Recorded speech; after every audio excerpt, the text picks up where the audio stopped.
Hello there, it's William. Welcome to my channel. I just want to make a quick video about how I'm doing and what's the progress. I set up my digital art career a few months back, and I practiced a lot. As you guys can see, I made a lot of thumbnail as well as the practice, and I think I already improved a lot, and I want to share with you guys. So in this video, I'd like to share with you guys the technique of light and shadow.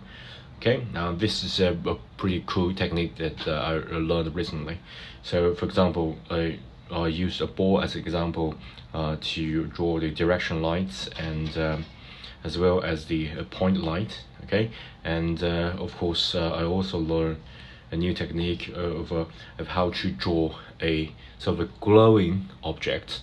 Okay, it's really cool. And yeah, so in this video I'm going to show you guys how to draw direction line. Okay, so this is a image that I draw. So basically direction light is like the light source is really far away. Okay, like there is a sun here, and because the sun is too far away from us, so the lights will just be parallel. Okay, so there is not like a point light. If you look at point light, point light is like the sun is right here, but it's so small, so the light is scattered out.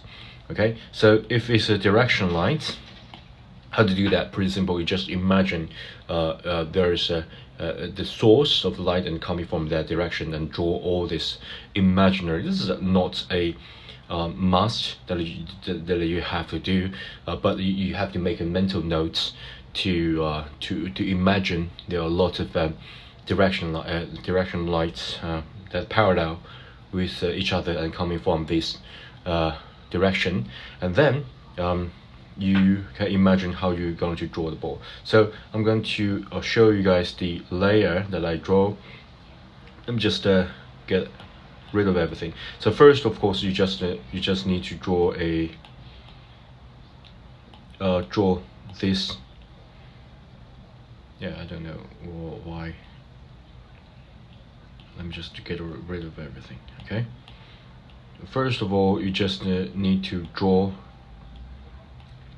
a red square, and then you draw the shadow.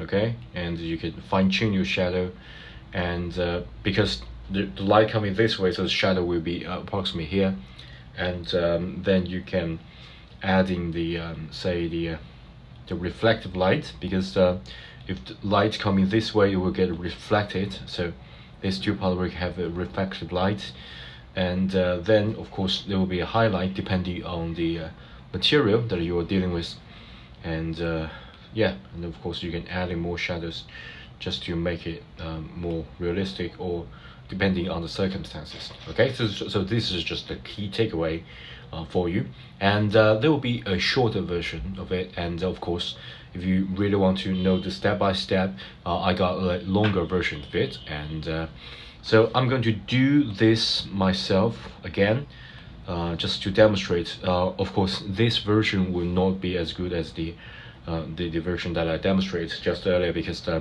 I spent a little bit of time on that. Okay, so for example, I'd like to draw already draw a gray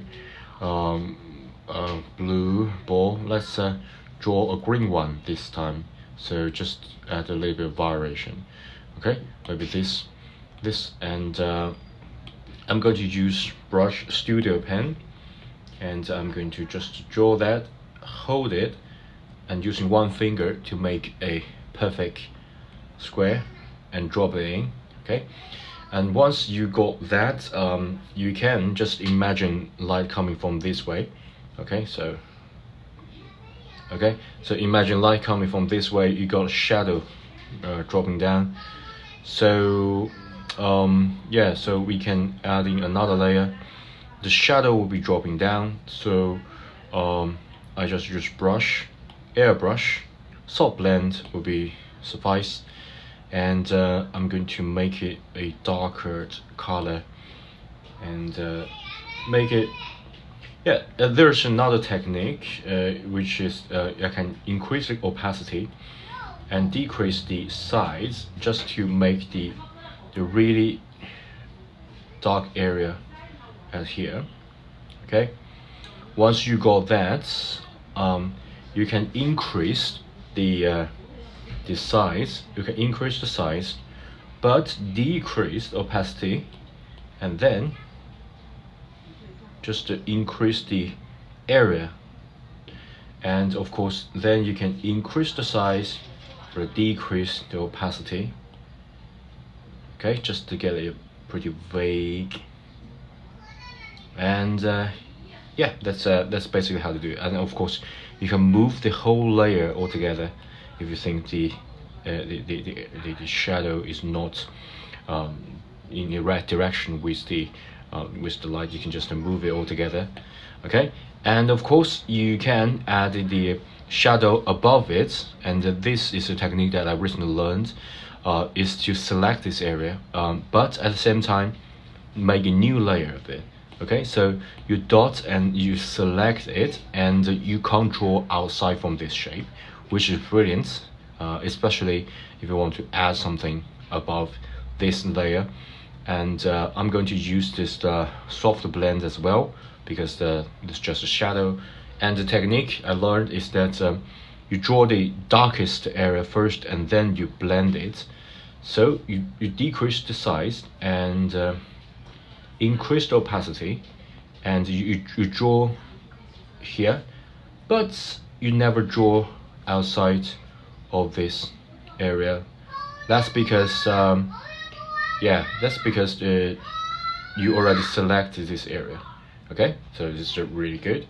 And because it's already blend, so if you do that multiple times, you will get a sort of lighted color because you choose blend. And if you are not familiar with the blend technique, you can just use your soft brush.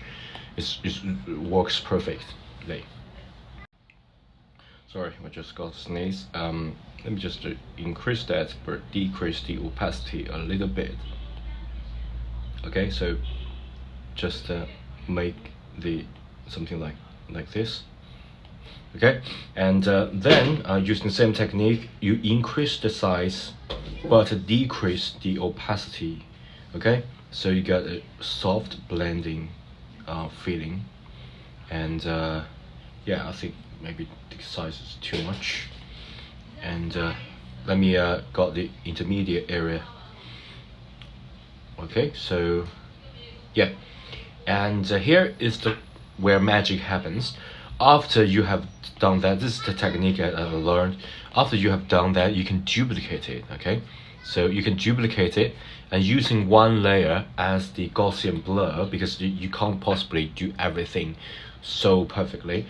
So you're going to use in Gaussian blur, but you can select that and using one Gaussian blur. Sorry.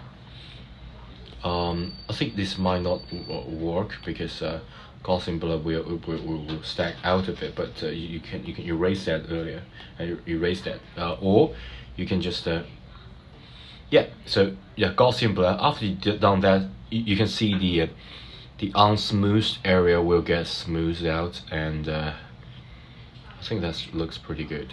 Okay, and the layer below, you can decrease the opacity just to make it not so dark. Okay, and because it's Gaussian blur, if you decrease that, you got a reflective light, so that's a bonus. Okay, and once you are finished with that, you can just create another layer, and yeah, you can deselect that as well. But I'm going to add a reflective light because the light coming down and reflective here and here. So I can choose a lighter color to reflect. So I'm going to use a soft brush using a smaller size as well as opacity, and choose the between color and adding a little bit of a reflective light. Okay, here and there. You don't need to be too precise about it, just give it a touch. And then of course you can use a Gaussian blur to blur it out, so just a hint of the reflective light. And of course the final thing, adding the reflection. And the reflection shouldn't be yeah, it all depending on the texture.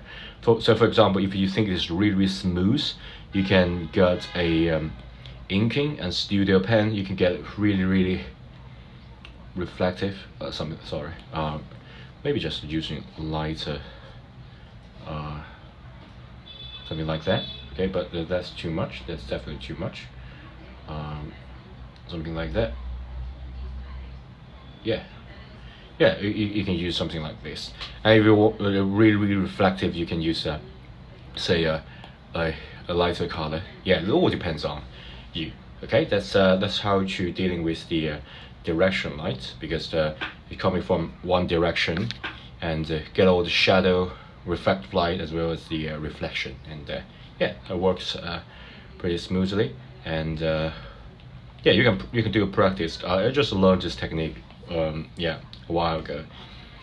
So yeah, so you can try it yourself. And don't forget to subscribe to the channel, and give this video a thumb up if you think my video is helpful. Thank you so much, and I will see you in the next video. Bye.